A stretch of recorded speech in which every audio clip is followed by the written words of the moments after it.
When a young black girl walks into a bank to deposit a large sum of money, a prejudiced bank employee immediately assumes she is up to no good. She questions her, refuses to process her transaction, and humiliates her in front of other customers.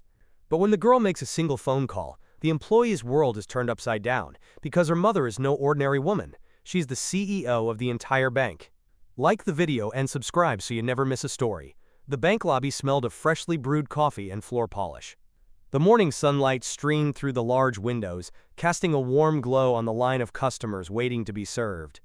At the front desk, Rachel Foster adjusted her tie and sighed. It was just another long Tuesday at Heritage National Bank in Atlanta, Georgia. Then, the girl walked in. She couldn't have been older than 16, wearing a neatly pressed school uniform and carrying a sleek leather bag. She stepped up to the counter, her deep brown eyes filled with quiet confidence. "Good morning," she said politely, sliding a deposit slip and a thick envelope under the glass partition. "I'd like to deposit this into my account, please."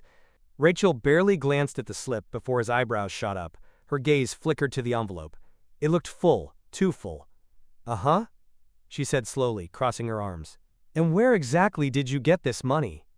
The girl blinked. "Excuse me?" Rachel leaned forward, lowering her voice. "That's a lot of cash for someone your age. Are you sure this is yours?" A few customers in line turned their heads. The girl felt their eyes on her, and heat crept up her neck. She stood up straighter. "Yes," she said evenly. "It's mine. I work for it." Rachel chuckled, shaking her head. "Come on, sweetheart. You expect me to believe that? Kids your age don't just walk into banks with envelopes full of money." The girl's hands clenched into fists. "I do. I run a small business, social media marketing. My clients pay me in cash sometimes." Rachel's smirk didn't fade. She picked up the envelope and gave it a shake. "Look, I don't know what kind of hustle you're running, but I can't process this. I'm going to need an adult to verify where this money came from." The girl's jaw tightened.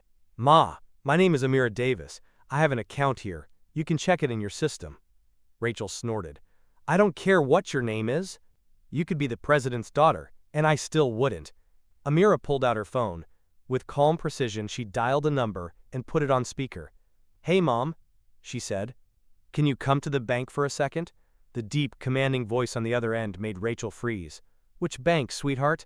"Heritage National, the one downtown." There was a pause, then in a voice sharp as glass, "I'll be there in 10 minutes."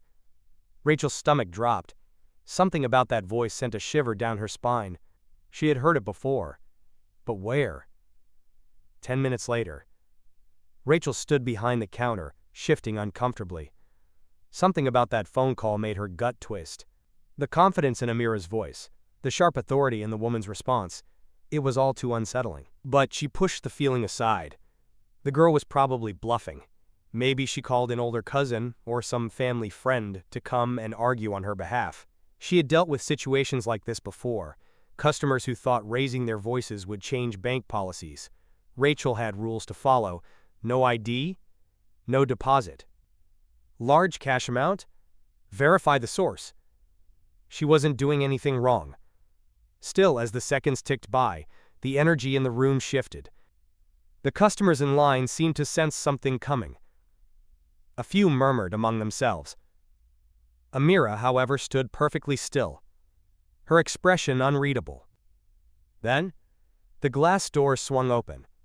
A woman in a navy blue pantsuit strode inside, her heels clicking sharply against the marble floor.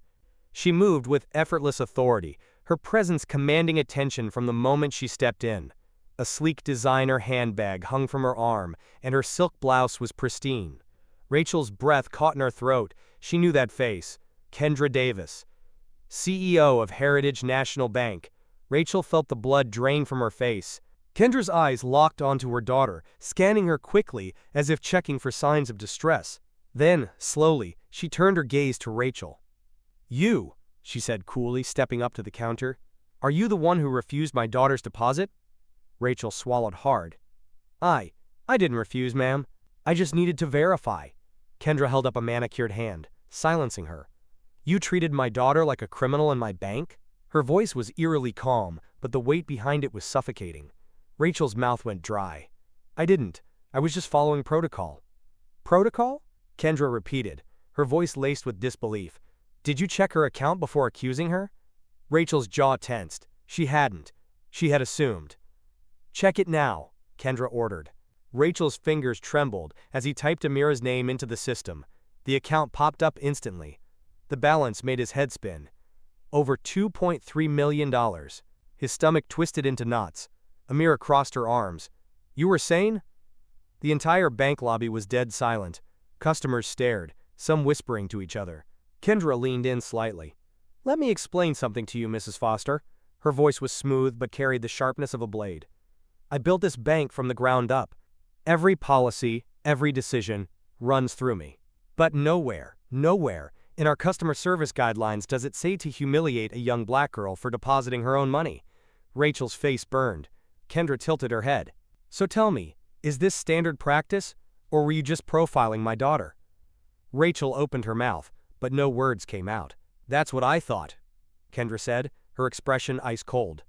Then, she turned to the assistant branch manager standing nearby. Get her out of my bank. Rachel's stomach plummeted. Wait, what? She stammered, her face pale. The assistant branch manager, a middle-aged woman named Linda Carter, stepped forward hesitantly. She had been watching the situation unfold from her office, and now that Kendra Davis had spoken, there was no room for negotiation. Mrs. Foster, Linda said in a measured tone, please step into my office. Rachel's pulse raced. Aye, Mrs. Davis, please, I was just doing my job. Kendra didn't even blink. Your job is to serve our customers with fairness and respect. You did neither. Amira exhaled slowly, watching the scene unfold. She hadn't expected her mother to get here so quickly, nor did she expect her to take such swift action. But deep down, she wasn't surprised. Kendra Davis didn't tolerate incompetence, and she certainly didn't tolerate discrimination. Rachel's hands balled into fists, but she knew better than to argue. She shot Amira one last look, one filled with resentment and embarrassment, before walking stiffly toward Linda's office. The moment the door shut behind her, Kendra turned back to her daughter. You okay? She asked, her voice softer now. Amira nodded. Yeah, just frustrated. Kendra sighed and shook her head. You shouldn't have had to deal with that. Ever. She turned to Linda. Make sure her access to the system is revoked immediately. We don't need people like that representing this bank. Linda nodded quickly. Understood, Mrs. Davis. Kendra reached into her handbag, pulling out a sleek black card. Give this to the teller at the VIP counter, she said, handing it to Amira. You shouldn't have to stand in line here anymore. Amira hesitated, then took the card with a small smile. Thanks, Mom. Kendra placed a hand on her daughter's shoulder. You've earned it, and no one is going to make you feel small for your success. Amira exhaled, feeling the weight of the situation finally lift. She turned back toward the counter, where a new teller, one who had been silently watching the entire exchange, quickly stepped forward with a nervous smile. I can take care of your deposit now, Miss Davis, she said hurriedly. Amira nodded and handed over the envelope. This time, there were no questions, no suspicious glances. Just professionalism.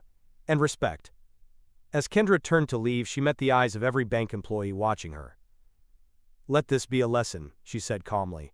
This bank was built to serve everyone, not just those you assume are worthy. I hope none of you forget that. With that, she walked out, her heels clicking against the polished floor, and for the first time that day, Rachel Foster knew her career was over. Rachel sat stiffly in the branch manager's office, her heart hammering in her chest. Linda Carter took a deep breath and folded her hands on the desk in front of her. You really messed up today, Rachel, she said bluntly. She scoffed, shifting in her seat. I was just following protocol. Large cash deposits from minors require verification. Linda gave her a hard look. Don't insult my intelligence. You didn't check her account before making assumptions, and you certainly didn't treat her like any other customer. You humiliated her. Rachel clenched her jaw but stayed silent. Linda leaned back in her chair. Do you even realize who you disrespected? Rachel swallowed. I didn't know she was the CEO's daughter, she muttered. Linda shook her head. That's not the point. It shouldn't matter who she is. Whether she's the CEO's daughter or a regular customer, your job is to treat everyone fairly. But instead, you saw a young black girl with money and assumed the worst. Rachel looked away, shame creeping into her gut. Linda exhaled sharply. You've worked here for 3 years, Rachel. I've had my doubts about your behavior before, but this? She shook her head. This is unacceptable. Rachel's fingers dug into the armrest of the chair. So what happens now? Linda didn't hesitate. You're being placed on immediate suspension while we conduct a formal review. But I'll be honest with you. After what just happened, I doubt you'll have a job here much longer. Rachel felt his stomach drop. I suggest you start thinking about your next steps, Linda added, because I don't think you have a future at Heritage National. Rachel opened her mouth to argue, but the look on her face made it clear. There was no way out of this. Her career was over. 5 hours later, Amira sat on the couch in her mother's home office, scrolling through her phone. News of the bank incident had already spread. Some customers had taken videos of the confrontation, and now, social media was ablaze with comments. This is why representation at the top matters. Kendra Davis didn't build an empire for her daughter to be treated like this. That bank teller played herself. No sympathy. Amira sighed and looked up as her mother walked in, setting down her laptop. Well, Kendra said, rubbing her temples. Rachel Foster has been suspended, and the bank's internal review team is handling the rest. She won't be working for us again. Amira nodded. Good. Kendra studied her for a moment. You okay? Amira hesitated. Yeah, I guess I just wasn't expecting all of this. She gestured to her phone. It's everywhere. Kendra sat beside her. That's the world we live in, sweetheart. People will make assumptions about you. Some will even try to put obstacles in your way, but you don't let them define you. Amira nodded slowly. I just hate that this even happened. Kendra squeezed her hand. So do I. But you handled yourself with grace. And more importantly, you showed that you belong in any room, whether they like it or not. A small smile tugged at Amira's lips. Kendra stood, smoothing out her blazer. Now, what do you say we get some ice cream and put this day behind us? Amira grinned. Now that sounds like a plan. As they left the office together, Amira knew one thing for certain. She would never let anyone make her feel small again, and the world was just going to have to get used to it. The next morning, Amira woke up to a flood of messages. Her phone buzzed nonstop texts, emails, and social media notifications lighting up her screen. She groaned, rubbing her eyes before picking up the phone. Her best friend Layla had sent about 10 messages. Layla. Girl, you're trending. Layla. Your mom is a legend. Layla. Also, CNN just mentioned y'all. No joke. Amira sat up fast. CNN? She quickly scrolled through Twitter, her stomach flipping as she saw her own face, screenshots from the bank security footage, clips from customers' phone recordings, and headlines like, Teen business owner faces discrimination at bank until her CEO mother walks in. Heritage National Bank under scrutiny after viral incident. And then, an official statement from the bank itself. Heritage National Bank does not tolerate discrimination in any form. We are conducting a full review of the incident and reaffirm our commitment to fair and equal treatment of all customers. Amira blinked in shock. She wasn't just a random bank customer anymore. Her story had become national news. Just then her mother knocked on the door. Morning, sweetheart. I assume you've seen the news? Amira sighed. Yeah, apparently, I'm famous now. Kendra chuckled, walking into the room. Not famous. Just recognized for something that shouldn't have happened in the first place. She sat beside Amira on the bed. How do you feel? Amira hesitated. Honestly? A little overwhelmed. Kendra nodded in understanding. That's normal, but look at it this way. Your story is making a difference. People are talking about real issues. Maybe next time another black girl won't have to deal with what you did. Amira exhaled. I just don't want to be known as that girl from the bank incident. I worked hard to build my business, but now that's the only thing people are talking about. Kendra smiled knowingly. Then change the conversation. Amira frowned. What do you mean? Kendra stood and grabbed Amira's laptop from her desk. Your business, your skills, are what got you in that bank in the first place. Why not use this attention to showcase that instead? Amira's eyes widened.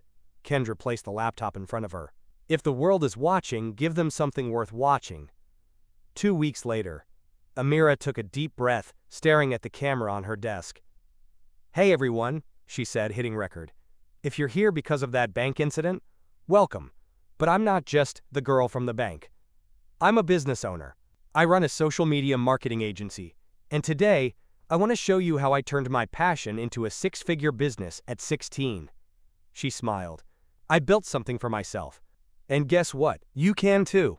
As the camera rolled, Amira knew one thing. She wasn't just part of a viral story. She was building her own legacy. Rachel thought she could judge someone by how they looked. Quick to assume, quick to belittle. But discrimination carries consequences. Amira's story is a reminder that worth isn't worn on the outside, and those who underestimate others often find themselves humbled. Respect isn't optional, it's required. Make sure you like the video, subscribe to the channel, and turn on post notification to be the first to know when the next story drops.